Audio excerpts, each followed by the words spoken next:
गौ दुखी है तो गोपाल कभी प्रसन्न होने वाले नहीं। हजारों की संख्या में गौ माताएं आज कट रही हैं, एक दो नहीं, हजारों की संख्या। नित्य हमारे उठने से पहले हजारों गौ माताओं को काट दिया जाता है। ऐसे ऐसे भी कत्ल खाने हैं जहां 5-5 हजार गैया मैया एक ही साथ काट दी जाती है। हम क्यों विचार नहीं कर रहे? हम किस पे छोड़ देते हैं, किस पे डाल देते हैं? सबकी जिम्मेदारी है, माँ है वो सबकी माँ है, जिसका जैसा सहयोग बने।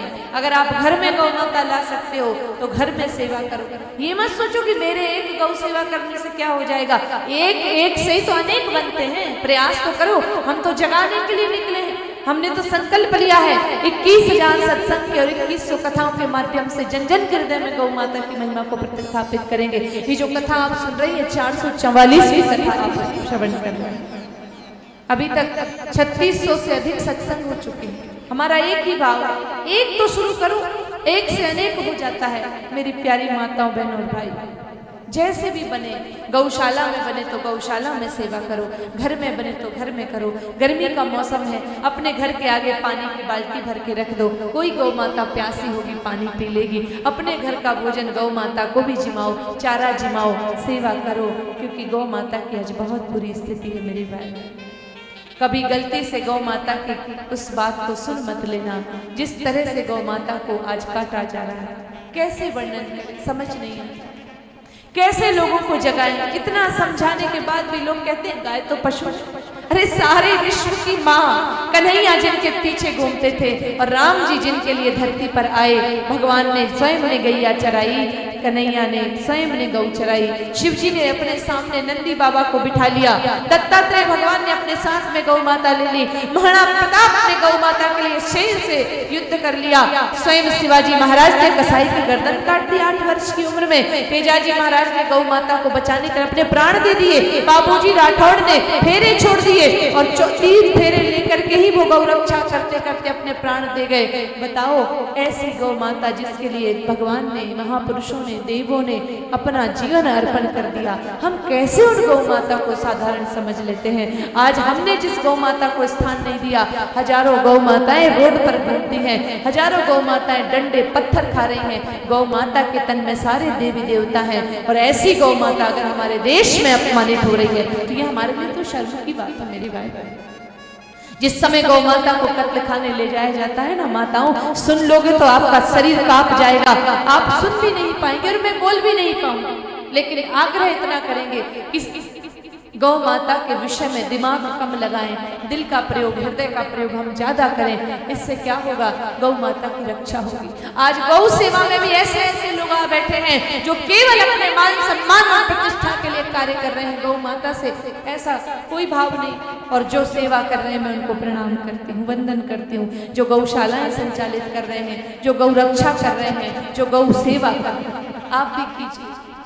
जब गौ माता कत्ल खाने जाती है ना, तो केवल ऐसे ही नहीं गौ माता की हत्या हो जाती है, मैया को भूखा रखा जाता है।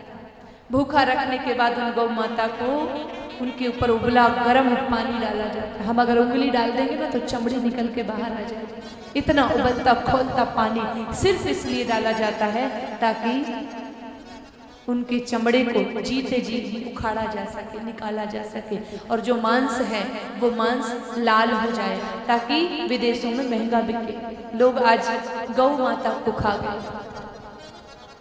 जीवित गौ माता की चमड़ी उधेड़ ली जाती है, गौ माता तड़पती है और अपने एक एक बच्चे को पुकारती है, लेकिन उस समय उनकी रक्षा करने के लिए वहां कोई उपस्थित नहीं रहता। जीवित गौ माता की आंत निकाली जाती है। आप जो चांदी का बर्फ खा रहे हैं ना, ये मिठाइयों पे जो लग रहा है, बड़े शान से खाते हो चांदी का बर्फ। बहुत पैसे हमारे पास हो गए, बड़े बड़े बाप के बच्चे हैं, हम तो चांदी का बर्फ खाएंगे। आपको पता है ये चांदी का बर्फ कैसे बनता है?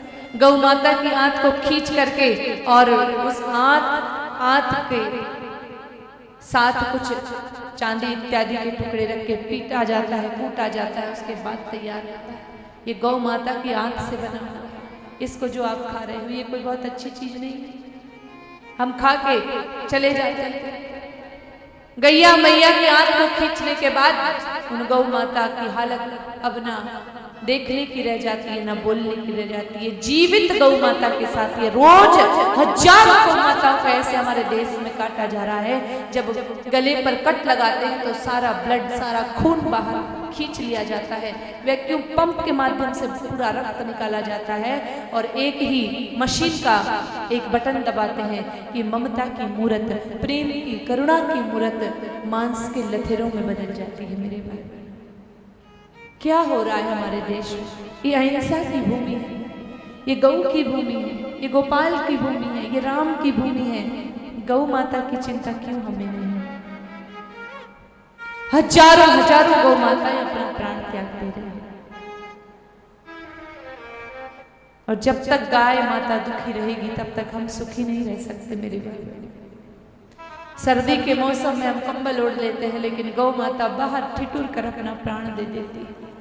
गर्मी के मौसम में हम एसी में बैठे रहते हैं और धूप में गौ माता छाया ढूंढ रही होती है। उनके छाया के लिए जो पेड़ खड़े थे वो भी हमने काट दिया, बिल्डिंग बना ली और आंगन भी नहीं दिया रहने के लिए। ये जो नरम नरम चीजें आप पहन रहे हो ना, सॉफ्ट लेदर, कॉफ लेदर, सुंदर सुंदर जूते, चमड़े के, नरम चमड़े के जूते, पर्स, बेल्ट, किससे बनते हैं? जीवित गर्भवती गौ माता का पेट फाड़कर उनके बछड़े को निकाला जाता है और बछड़े के ऊपर की चमड़ी खींचकर सॉफ्ट लेदर, कॉफ लेदर तैयार होता है। जो नरम नरम चमड़े के कंपनी के जूते आप पहन रहे हैं, जिस साबुन से आप नहाते हैं, कई प्रकार के ऐसे कई कंपनियां हैं जो चर्बी का इस्तेमाल करती हैं। साबुन बनाने के लिए तेल चाहिए, तेल महंगा मिलता है, चर्बी का इस्तेमाल होता है, उसी को रगड़ के मंदिर आते हैं हम। भगवान कैसे हमसे प्रसन्न? किस में नहीं आ रहा? आज हमारा धर्म भ्रष्ट किया जा रहा है। टूथपेस्ट में, चीनी में, चाय पत्ती में, मिठाई में, साबुन में, किस में नहीं आ रहा? गौ माता की चर्बी, खून और मांस हमारे धर्म को भ्रष्ट किया जा रहा है। बहुत सावधानी से जीने की आवश्यकता है। जिसको हम माँ कहते हैं, उसी माँ को तड़पा कर बनाई गई चीजों का हम प्रयोग कर रहे हैं। किस जगह हम पाप हो गए? राजा जनक से एक गलती हो गई। आगे प्रसंग आएगा। राजा जनक रथ पर बैठकर जा रहे थे, एक गौ माता पानी पी रही थी। तो रथ चलाने वाले ने सोचा राजा का रथ रोकूं कैसे? पानी पीती गौ माता को हटा दिया। प्यासी ही गौ माता वहां से दूर हो गई। राजा ने गौ माता को हटाया नहीं था, हटाते हुए देखा था और देखने का परिणाम कि राजा जनक जैसे ज्ञानी को सवा घड़ी नरक देखना पड़ा। अब आप और हम चिंतन कर लें कि आपका और हमारा क्या हो। हम सोचते हैं वो कर रहा है ना, उसको मिलेगा, नहीं, देखने वाले को भी पाप लगेगा। अगर समर्थशाली है तो लोगों को मना कीजिए, जगाइए, समझाइए, अपना कर्तव्य निभाइए। मनुष्य होने का कर्तव्य सिर्फ यही नहीं है कि खाओ पियो, अपने बच्चे पालो और अपने जीविका पे ध्यान दो। ये तो स्वार्थी मनुष्य करते हैं। परमार्थी मनुष्य तो धर्म के हर कृत्य पर अपना ध्यान केंद्रित करता है। इसलिए हम आग्रह करते हैं कि आज गौ माता पुकार रही है कन्हैया को कि हे कृष्ण, हे गोपाल, जब आप इस धरती पर थे, जब आप इस धरा पर थे तो कितनी मीठी मुरली बजती थी और कैसे आप मुझे चराते थे, मुझे घुमाते थे।